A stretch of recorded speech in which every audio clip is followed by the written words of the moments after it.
A paz do Senhor, amém, meus irmãos? Amém. Glória a Jesus. Abra sua Bíblia, por favor, no livro, na primeira epístola de Pedro, no capítulo 1. Quero ler com os irmãos o versículo 23 da palavra do Senhor. Glória a Jesus. Hoje nós comemoramos o dia da Bíblia, né, a segunda semana de dezembro. A Bíblia, que é, como os irmãos sabem, o livro mais vendido no mundo, segundo alguns números, 4 milhões de exemplares vendidos da Bíblia no mundo. Ela está catalogada em praticamente todas as línguas, mas é impressionante como essa peça, esse jogral, não sei como chamar, não sou a pessoa que detém todos os nomes, né? Eu não sei como chamar, mas a participação das crianças, elas retratam muito bem a Bíblia na maioria dos lares. Bíblia machucada, Bíblia turista, Bíblia que só é folheada nos dias de culto. Que isso possa não ser uma realidade aqui em Noã. Amém, meus irmãos? 1 Pedro, capítulo 1, versículo 23, diz assim: porque vocês foram regenerados, não de semente corruptível, mas de semente incorruptível, mediante a palavra de Deus, a qual vive e é permanente. Amém. Os irmãos podem se assentar em nome de Jesus. Eu me lembro, há algum tempo atrás, há muitos anos atrás, eu ouvia algumas pregações em fitas cassete. Para os jovens que estão aqui que não sabem, é uma fita mesmo, que gira e tem música, tem som, tem um monte de coisa lá, é fita cassete de rádio. E eu me lembro de algo que eu ouvi, que foi uma frase, se eu não me engano, foi quando Abílio Santana era pregador. Ele reproduziu uma frase que foi: colocai-me em uma prisão, me dê uma Bíblia e uma lâmpada, e eu serei capaz de dizer tudo que acontece lá fora. A Bíblia, ela é mais atual do que o jornal que vai sair amanhã. A Bíblia, ela fala sobre coisas futuras, embora ela também trate para nosso aprendizado de fatos que ocorreram no passado. Mas a Bíblia diz que tudo foi escrito para o nosso ensino, foi escrito. E esse texto, ele retrata um pouco dessa realidade. O livro de Pedro, essa carta, ela foi escrita para encorajar os cristãos. No capítulo 1, versículo 1, Pedro, apóstolo de Jesus Cristo, aos eleitos que foram forasteiros da diáspora no Ponto, na Galácia, na Capadócia, na Ásia e na Bitínia, eleitos segundo a presciência de Deus Pai, em santificação do Espírito, para obediência e aspersão do sangue de Jesus, que a graça e a paz lhes sejam multiplicadas.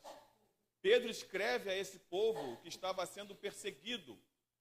Pedro, inclusive, na carta vai dizer: se vocês forem perseguidos, se vocês forem agredidos, se vocês forem xingados, sejam isso como cristãos, não como roubadores, não como assaltantes, não como más pessoas, mas se você for sofrer, sofra como um cristão. No versículo 6 de 1 Pedro 1 está escrito: nisso vocês exultam, embora no presente, por breve tempo, se necessário, sejam contristados por várias provações. Esse é o estado desse povo que recebe a carta de Pedro. É um povo que está passando por várias provações. E qual é o assunto ou as palavras que mais vão aparecer no livro de 1 Pedro? Primeiro, Pedro vai tratar sobre esperança. Pedro vai falar para aquele povo ter ter esperança, embora fosse grande tribulação, fosse grande perseguição, fossem grandes dificuldades, o que eles deveriam ter era esperança, porque Deus tinha para o seu povo coisas reservadas, palavras reservadas, e essas pessoas deveriam ter esperança, esperar em Deus, esperar as mãos de Deus, esperar a resposta de Deus, esperar o sim ou o não de Deus, mas acima de tudo, permanecer esperando em Deus. Não somente isso, a mensagem também de Pedro a esse povo, lembre-se, perseguido, um povo que era por várias vezes xingado na rua. A palavra de Pedro para eles não era fiquem tranquilos, ou não tem problema se vocês se desviarem um pouco, não. A palavra de Pedro para esse povo que era perseguido, xingado, cuspido, chamado de canibais, porque comiam e bebiam do sangue do Senhor, né, na ceia do Senhor, participando da ceia do Senhor, que eram chamados de pessoas que cometiam incestos, porque chamavam as suas esposas de minhas irmãs, e as esposas chamavam os seus maridos de meus irmãos, e eram todo tipo de acusação. A mensagem para esse povo foi: sejam santos. Inclusive, Pedro ele vai falar o que está em Levítico: sede santos, porque o Senhor vosso Deus é santo. Então, repare bem, um povo passando a mais diversa situação e provação, e mesmo na mais diversa provação, a mensagem de Pedro para esse povo foi: sejam santos em toda a vossa maneira de viver. Não poderia ser uma espécie de tranquilizante, uma espécie de anestésico? Não, Deus sabe a sua dor, Deus sabe que se você vacilar, Deus sabe o que você está passando. Olha só, não foi isso que ele falou. Ele falou: sejam santos porque o Senhor é santo. A perseguição vai vir, mas a perseguição não é desculpa para não ser santo, para não ser separado. E hoje nós temos as mais diversas desculpas para não andarmos em santidade. Eu não aguentei, eu perdi por causa disso ou daquilo outro. Não, a mensagem para mim e para você, independente da provação, tribulação, afronta, perseguição, a palavra de Deus para a igreja é: seja santa, seja separada, seja consagrada para Deus. A sua função neste mundo, quanto igreja, é ser um representante do céu e não representante da terra. Por isso que Pedro diz para os seus ouvintes, para os seus leitores: vocês são forasteiros e peregrinos aqui. Vocês não fazem parte dessa comunidade que vocês veem por aí. A maneira que você se veste é diferente, você não é daqui. O seu alimento não é o mesmo do mundo. O seu alimento não é o jornal. O seu alimento não é a Rede Globo de televisão. O seu alimento não é o WhatsApp, não é a internet. O seu alimento não é a Instagram. O seu alimento é a palavra de Deus. O seu alimento não são as coisas deste mundo.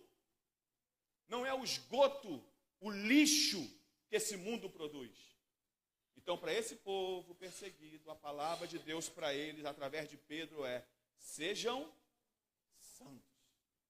Não somente essas duas, esperança e santidade, mas também a palavra perseverança. Perseverar, como já disse várias vezes aqui, e também já disse em outros lugares, perseverar está sempre ligado à dificuldade. Suportar está sempre ligado à dificuldade. Ninguém persevera se está tudo bem. Se está tudo bem, você só prossegue, você só continua. Ninguém suporta porque está tudo bem. Se está tudo bem, você só deixa a coisa acontecer. Suportar é porque é difícil, mas devemos suportar. Inclusive, a Bíblia diz: suportai-vos uns aos outros em amor. Às vezes, esse irmãozinho aí é difícil também. E você deve suportar uns aos outros em amor. O versículo que nós lemos, o versículo de 1 Pedro 1, 23, ele começa dizendo: vocês foram regenerados. A regeneração é a transformação que Cristo executa em nós. A regeneração é a nova vida que nós temos, que Ele faz com que nós tenhamos nele. É Ele, a obra é dele. A conversão é uma obra dele. A justificação é obra dele.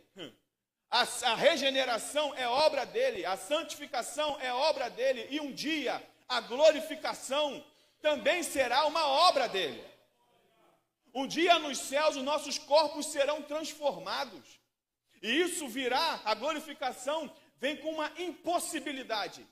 Ô glória, no céu você terá uma impossibilidade. No céu você não peca mais. Meu Deus, você não deu glória por isso. Olha, o que separa você de Deus é o pecado. No céu você não peca. Isso é motivo de glória. Isso é motivo de aleluia. Porque se é o pecado que me separa de Deus, e no céu, com o corpo glorificado, eu não pecarei mais, oh aleluia, eu terei intimidade fininha com Deus, é sintonia fina com o Altíssimo. Se isso não é motivo de glória, eu não sei qual seria. O que? O carro, a televisão, a casa nova? Não, irmãos.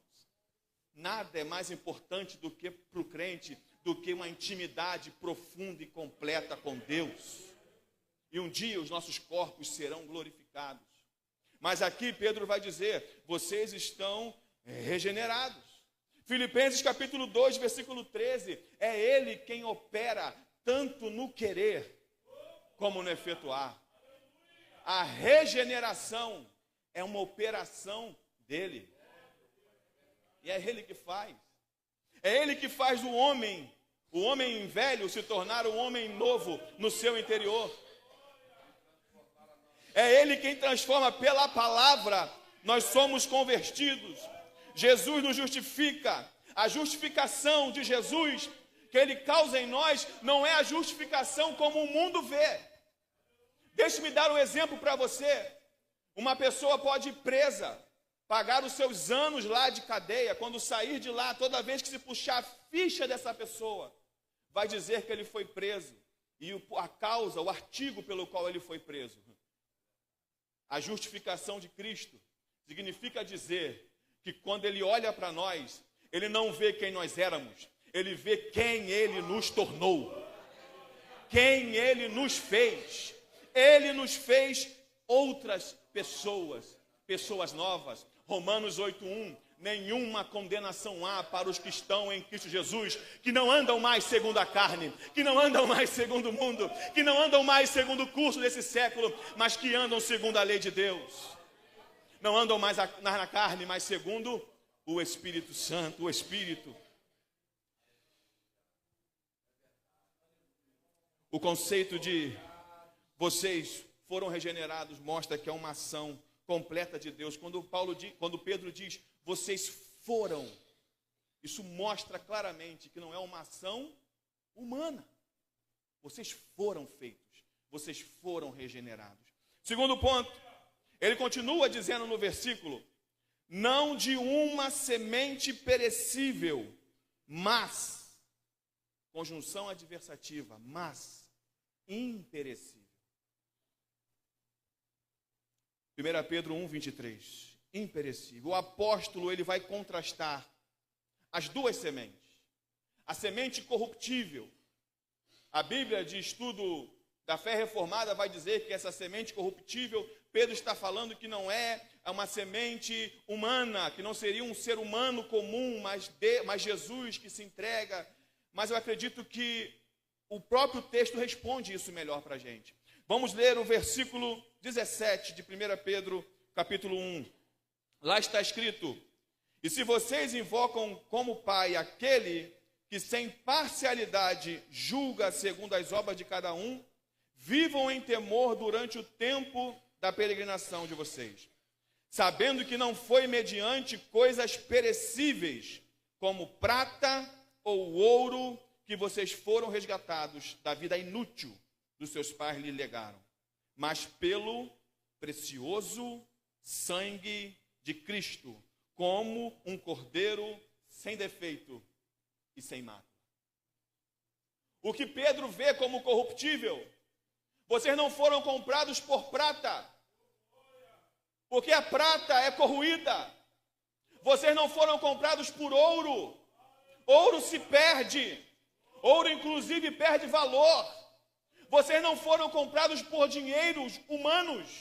Vocês não foram comprados por um monarca. Vocês foram comprados pelo sangue precioso de Jesus, um cordeiro sem defeito e sem mácula. Não é uma semente corruptível, é uma semente incorruptível. Ninguém pode manchar o sacrifício de Jesus na cruz. Ninguém pode suplantar. Não há um preço maior que possa ser pago do que o preço do sangue de Jesus. Pedro está dizendo: vocês foram regenerados, não foi por obras humanas, valores humanos ou coisas humanas, mas foi algo incorruptível, o sangue precioso de Jesus. Não tem como negar que o sangue de Jesus é o que de mais precioso há. Que sangue precioso saiu do meu Senhor. Sangue precioso, sangue poderoso. É pelo seu sangue que nós fomos lavados e redimidos. Se andarmos na luz, 1 João 1,7, se andarmos na luz como Ele na luz está, temos comunhão uns com os outros. E o sangue de Jesus nos purifica de todo o pecado. No sangue de Jesus há poder, meus irmãos. E ele continua falando, no mesmo versículo 1:23, por meio da palavra de Deus. Vocês foram regenerados? A semente não é corruptível, é uma semente incorruptível. Mas como isso acontece? É um acidente? É uma causa acidental? É do nada? É por boas obras? É por preceitos humanos? Não. Mediante a palavra de Deus. O que é fundamental no processo da regeneração, meus irmãos? O que é fundamental no processo em que você torna uma nova pessoa? Será que, qual é o fundamental? A palavra de Deus. Ninguém encontra Jesus num pacote de biscoito. Ninguém encontra Jesus numa fila ou numa prateleira de mercado. Se não houver uma pessoa usada por Deus para abrir a Bíblia, ninguém encontra Jesus. A Bíblia diz que os magos do Oriente chegaram para Herodes e falaram: nós vimos a estrela. A estrela nós vimos, é uma estrela diferente, nos trouxe até aqui. Eu quero achar para quem a estrela aponta. Ninguém sabia responder, nem Herodes, nem os magos, até que chegaram os servos de Deus, os sacerdotes, os fariseus, que seja, e falaram: olha, está escrito aqui na Bíblia, de ti, Belém Efrata, virá aquele que é desde a eternidade. Depois que a palavra de Deus foi lida para aqueles magos encontraram Jesus. Não foi a estrela que levou os magos a Jesus, foi a palavra de Deus que levou eles a Jesus. Ah, meus irmãos, mas foi aquele louvor que eu ouvi e eu me converti. Eu posso lhe garantir que esse louvor atende Colossenses 3,16. Porque se não for assim, eu lamento, não atende. Colossenses 3,16, coloca aqui por favor, não está no texto para falar, mas eu vou ler. Que a palavra de Cristo habite ricamente em vocês. Instruam e aconselham-se mutuamente em toda a sabedoria. Louvando a Deus com o quê? Com salmos, hinos e cânticos espirituais, com gratidão no coração. Quando você for louvar, louve a palavra de Deus. Não dá para louvar outra coisa. Oh glória! Eu glorifico a Deus porque esse ministério de louvor não canta, por exemplo, eu quero de volta o que é meu, restitui, me dá de volta, eu quero de volta aquelas coisas, eu quero de volta o que é meu. Glória a Deus, que o ministério se preocupa em louvar a Deus, em dizer como Deus é grande, como Deus é bom, como Deus é maravilhoso, como Deus é suficiente, como Deus é bondoso, como Deus é rico em benignidade, rico em bondade, como Deus é amoroso, e que continue assim. Porque quando se cantar coisas diferentes, eu lamento. É autoajuda. E não é ajuda do alto. Há uma diferença entre autoajuda e ajuda do alto. Porque autoajuda te atende por um momento. Satisfaz sua carne e seu ego. A ajuda do alto te modifica por inteiro. De dentro para fora. De dentro para fora. A ação começa no coração. E termina aqui, ó. Termina aqui fora, ó. Louvado seja o nome do Senhor. A palavra de Deus, ela é suficiente. Quando você nasce, a regeneração é um novo nascimento. Quando você nasce, você nasceu. São passados para você, mesmo que involuntariamente, costumes, comportamentos, como andar, como se vestir, como se comportar. Quando você nasce na igreja, aqui, ó, quando você levanta suas mãos cansadas, nascendo de novo, como Efésios 1:13, ele vai dizer, quando você vai e vem, Senhor, eu estou aqui, eu me converto, eu reconheço meus pecados, reconheço quem eu sou. Quando você crê no Evangelho, quando você é selado pelo Espírito Santo, nesse momento, quando isso acontece, você vai se reeducar. E essa reeducação não é feita de outra forma, a não ser através da palavra. Não é para viver, não é conselhos humanos. Por isso que a nossa palavra aqui, ao pregar, sempre deve ser o que a Bíblia diz e não o que eu digo. Porque o que eu digo não tem autoridade, mas o que a Bíblia diz é digna de toda aceitação. Os valores morais, mentais, tudo, seus pais te ensinam, educação, respeito, comportamento. Esse papel espiritualmente é da Bíblia Sagrada. A igreja, com a Bíblia Sagrada, ensina aos crentes em Jesus.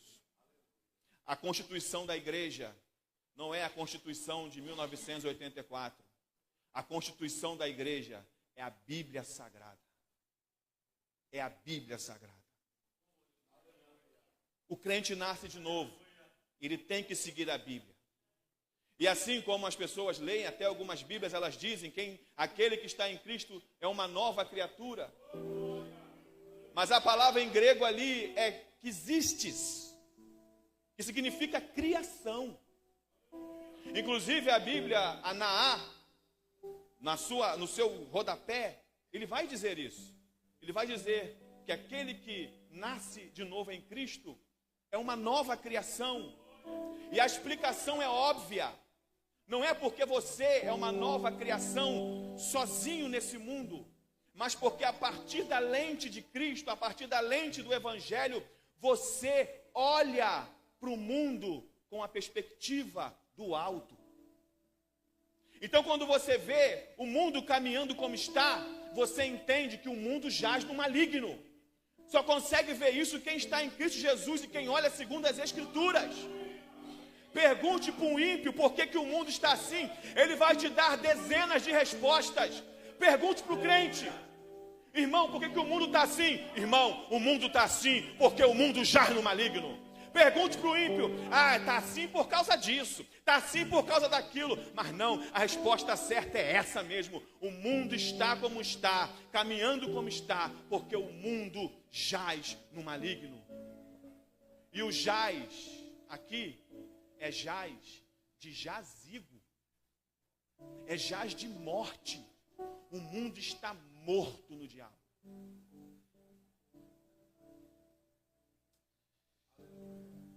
Aqui vale enfatizar a necessidade, já que é a palavra de Deus que trabalha nesse fundamento, o estudo sistemático das Escrituras.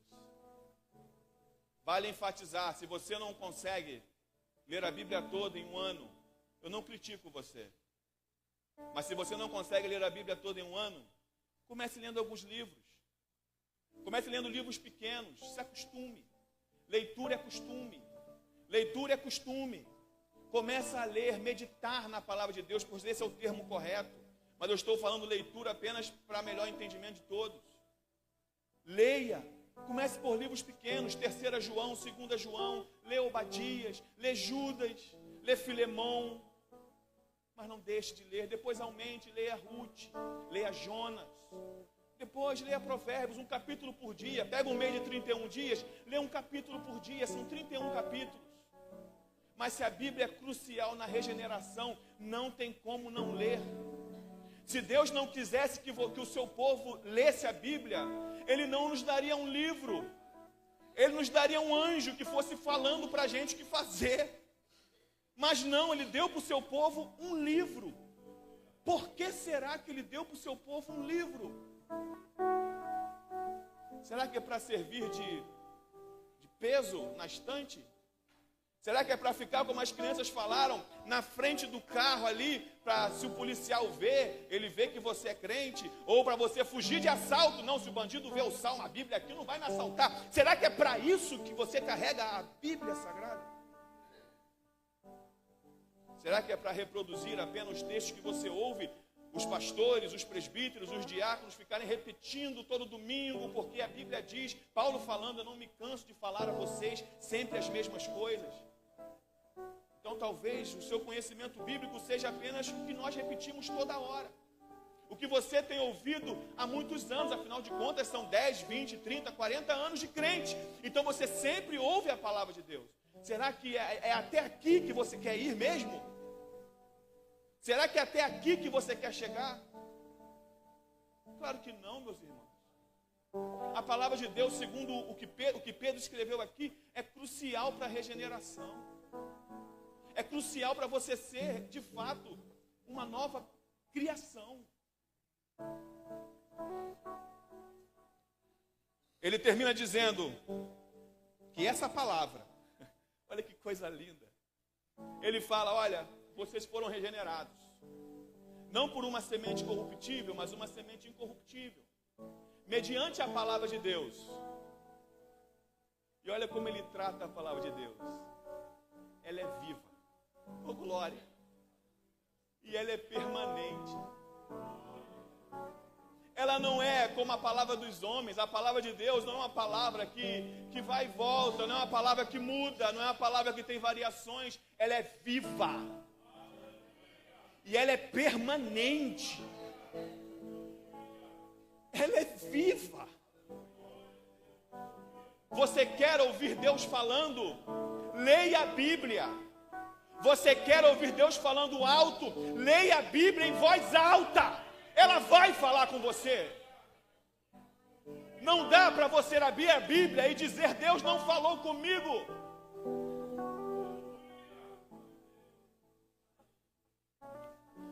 Esse trecho vai enfatizar a durabilidade da palavra de Deus. Ela não é como as coisas temporais e materiais desse mundo. A palavra de Deus é eterna, poderosa e transformadora. Quantas pessoas você conhece que eram viciadas e foram transformadas pela palavra de Deus? Não foram argumentos humanos, foi a palavra de Deus.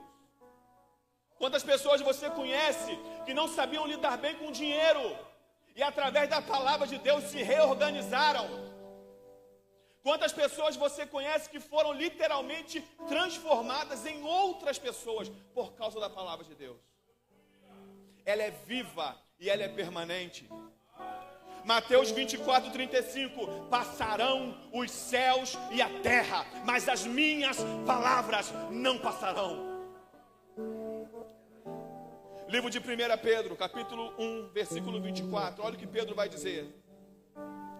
Porque toda a humanidade é como a erva do campo, e toda a sua glória é como a flor da erva. A erva seca e a flor cai, mas a palavra do Senhor permanece para sempre. Glória a Jesus. Salmo 119, versículo 89. Para sempre, Senhor, a tua palavra está firme nos céus. Isaías 40, versículo 8. Seca-se a erva, caem as flores, mas a palavra do nosso Deus permanece para sempre.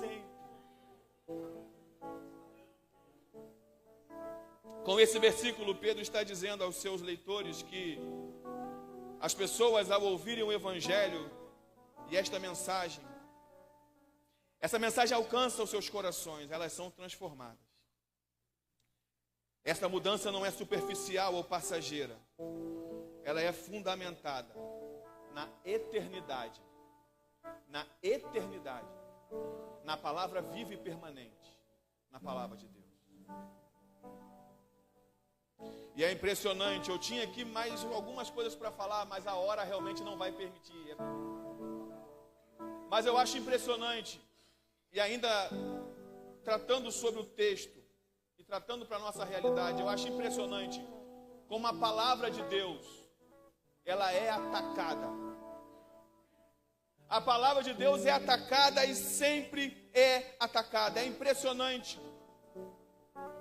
É impressionante, a gente pensa assim, os crentes são atacados. Na verdade, o que é atacado são os valores bíblicos que a pessoa carrega.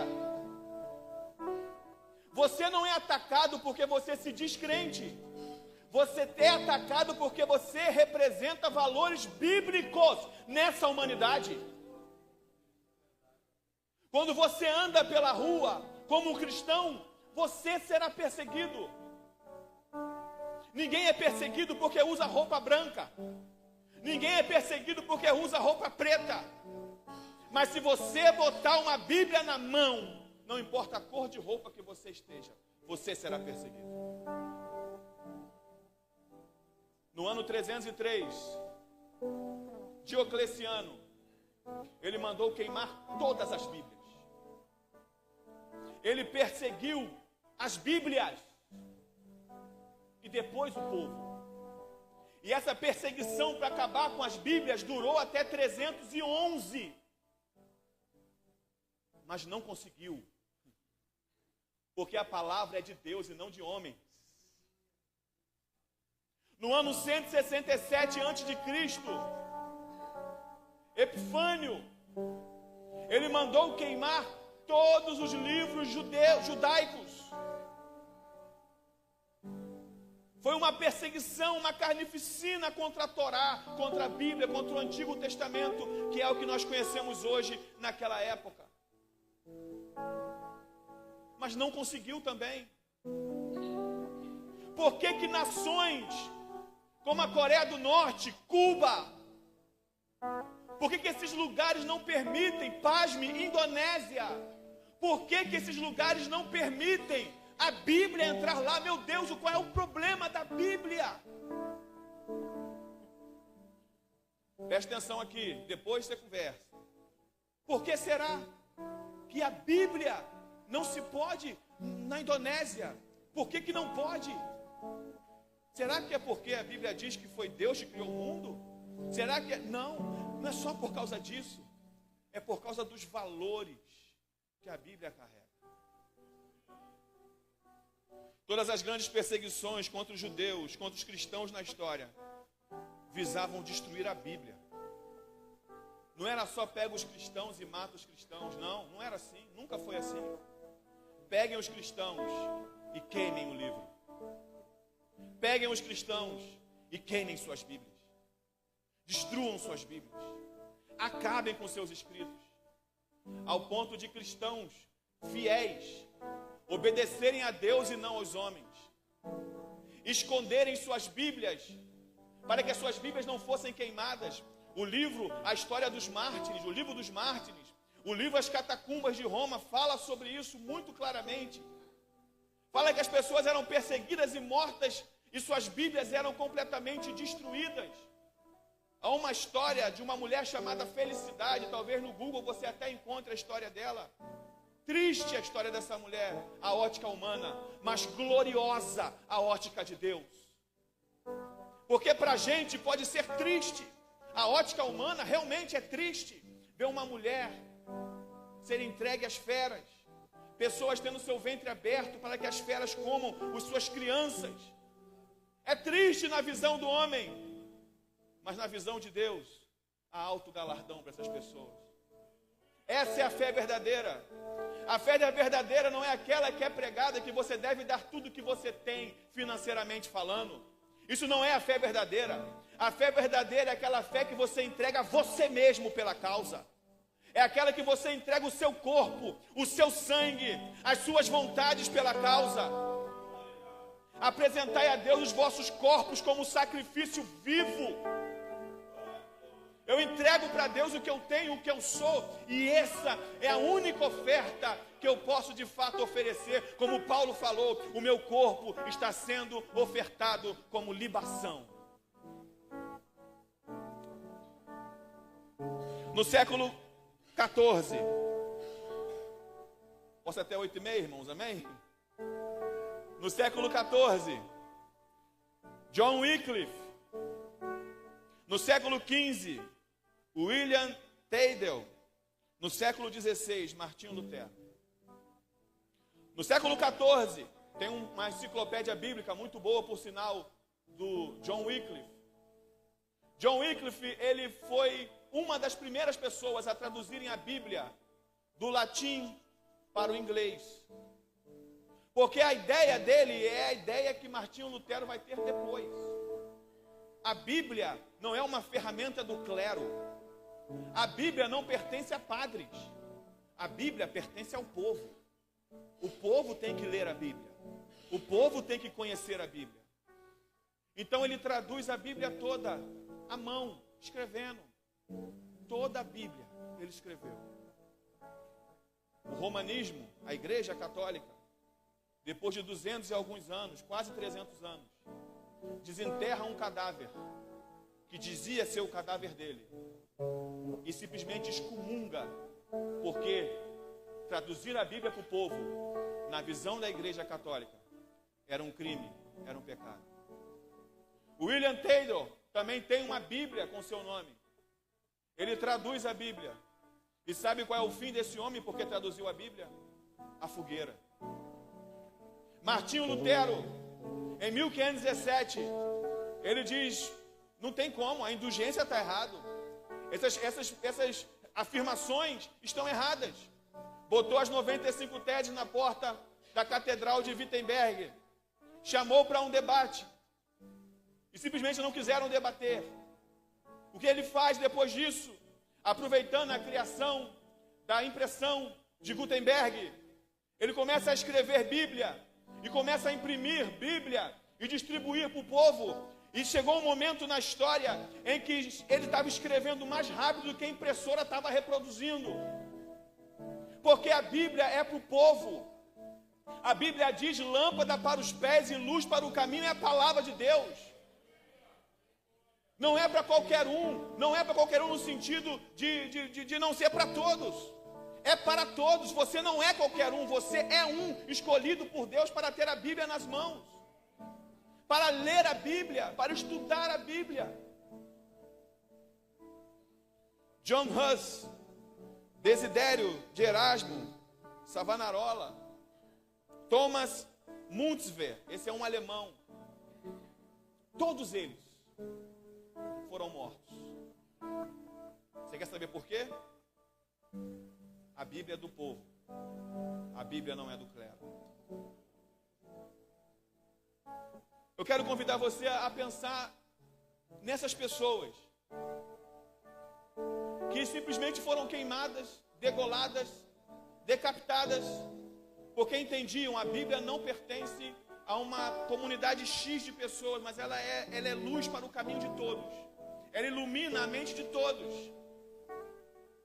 Será que pelo menos por consideração nós não deveríamos olhar essa data, o dia da Bíblia, e entender, não, a partir de hoje eu vou ter um compromisso maior com esta palavra. A partir de hoje eu vou me dedicar mais à meditação dos textos. Eu vou me dedicar mais ao estudo dos textos bíblicos. A Bíblia orienta a ler a Bíblia, a estudar a Bíblia, a meditar na Bíblia. E por que nós arrumamos tempo para tanta coisa? Nós temos tempo para tanta coisa, mas para a Bíblia nós temos tão pouco tempo.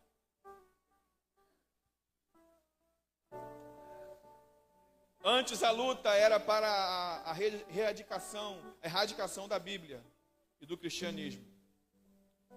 Mas eles agora estão tendo uma nova estratégia. Não conseguimos queimar todas as Bíblias. Não conseguimos estragar todas as Bíblias. Então agora vamos adulterar as Bíblias. Então você tem um movimento adventista que criaram uma Bíblia particular. A Bíblia é do movimento adventista. Então toda vez que aparece o nome Miguel, do lado aparece que é Jesus. Quando fala sobre o sábado tem que ser todo garrafal com letra maiúscula, para você saber que o sábado é um dia que deve ser diferente. Não que o sábado represente Cristo, o nosso verdadeiro descanso, mas o sábado como dia de descanso. Rudimentos antigos. Que Paulo vai dizer aos Gálatas: se você vive segundo a lei, vocês caíram da graça. Dizer eu sigo a lei, no sentido de que a lei me salva. Paulo diz: se você segue a lei, se você vive pela lei, se você busca a salvação pela lei, aos Gálatas Paulo escreveu: vocês caíram da graça. Nós temos a Bíblia, o testemunho de Jeová. Vamos adulterar a Bíblia, não conseguimos destruir a Bíblia, então vamos adulterar a Bíblia. Jesus não é Deus. É um Deus com letra minúscula ali. Os anjos de Deus o adoram. A palavra grega proskinel é adoração, mas eles adulteraram. E que eles botaram em Hebreus 1:3, lhe prestem homenagem. Não é adoração, é prestar homenagem. E pulando aqui muita coisa, não somente isso, mas o desdém com a palavra de Deus nos nossos cultos e em muitos cultos por aí afora. Ao falar dos nossos cultos, eu quero dizer que há sim um grande desdém em relação à palavra de Deus em muitos crentes. Isso é triste, mas é verdade. A hora da palavra de Deus é a hora da palavra de Deus. Só tem uma pessoa que pode falar nessa hora. É a palavra de Deus. Na hora da palavra de Deus, é a hora da palavra de Deus. Seu telefone não faz parte deste culto, meu irmão. O seu telefone não está adorando.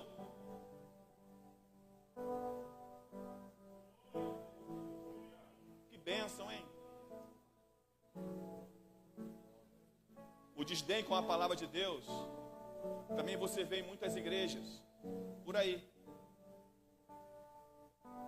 Graças a Deus não me refiro à minha igreja, a igreja que eu faço parte, que todos nós fazemos parte. Mas igrejas que colocam 5 cultos por dia, irmão. Por que eu estou falando isso? Eu vou chegar onde eu quero chegar. Estou falando da palavra de Deus ainda. A intenção, sabe, pastor Fabrício, é evangelizar, é ganhar almas. Eu tenho que evangelizar, eu tenho que só falar. Qual a qualidade desta palavra? 5 cultos por dia, que culto é esse? Quer fazer conta comigo? 5 pregações por dia. 35 pregações por semana. 140 pregações por mês. 1.680 pregações por ano. Quem é que está estudando essa Bíblia, meu Deus do céu? Para entregar alimento saudável para o povo. É por isso que nós só ouvimos as mesmas coisas. É por isso que esse tipo de comunidades tem se tornado referência do que não é evangelho. E eu não me sinto no menor problema de dizer isso aqui. Porque você precisa abrir o seu olho e eu também tenho que abrir o meu. A Bíblia diz que uma evidência dos últimos dias é o surgimento de muitos falsos profetas. A Bíblia diz que nos últimos dias haverão muitos falsos cristos. Muitas pessoas que dirão: o Senhor disse, quando o Senhor não disse nada. E por que então, Marcelo, esses lugares enchem? Por que lotam? Porque um lugar que prega avareza vai se encher de avarentos. Um lugar que prega coisas sobre situações da vida, não, você tem que melhorar na sua vida simplesmente por melhorar, vai encher de pessoas que só querem melhorar de vida. É claro que nós queremos essa igreja cheia, irmãos. Pelo amor de Deus, eu quero todos esses bancos lotados. Mas que eles sejam pessoas, lotados os bancos aqui, de pessoas que ouçam a palavra de Deus e não estratégias humanas. Porque é melhor você ter uma igreja com pessoas que ouvem a palavra de Deus do que com igrejas com pessoas que não ouvem a palavra de Deus. A palavra de Deus é inerrante, infalível, insubstituível. A palavra de Deus é suficiente. Eu quero terminar dizendo para você, 3 horas da manhã eu estava, minha esposa está de prova, 3 horas da manhã eu estava escrevendo aqui. Eu quero dizer para vocês, não aparte os seus olhos e nem o seu coração do livro dessa lei. Hoje é o dia da Bíblia. Que esse dia possa ser para você um marco de um recomeço. Um recomeço de leitura, um recomeço de interesse pela Bíblia, um recomeço de estudo pela Bíblia, de olhar para os detalhes da Bíblia. Recomece. Eu falo para você, eu falo para mim. Precisamos lembrar dessa data, não como o mundo lembra, porque o mundo não olha para o dia da Bíblia como o dia da palavra de Deus. O mundo olha para a Bíblia como o dia do livro dos cristãos. Por que a Bíblia é tão perseguida? Porque o Bhagavad Gita dos hinduístas não é perseguido? Por que o livro de Mormon, dos Mormons, não é perseguido? Por que será que o livro, o Alcorão não é perseguido? Todas as religiões têm seus livros sagrados, por que só a Bíblia é perseguida? Porque os outros livros ensinam religião. Como Pedro 1:23 mostrou para nós, a Bíblia Sagrada nos leva a uma nova vida. Que essa palavra encontre lugar no seu coração. Em nome de Jesus. Amém. E graças a Deus. Amém? Glória a Jesus, né, irmãos? Exaltado seja o nome de Jesus. Que nós possamos amar, desejar amar esta palavra. A palavra de Deus. Ela é a palavra de Deus.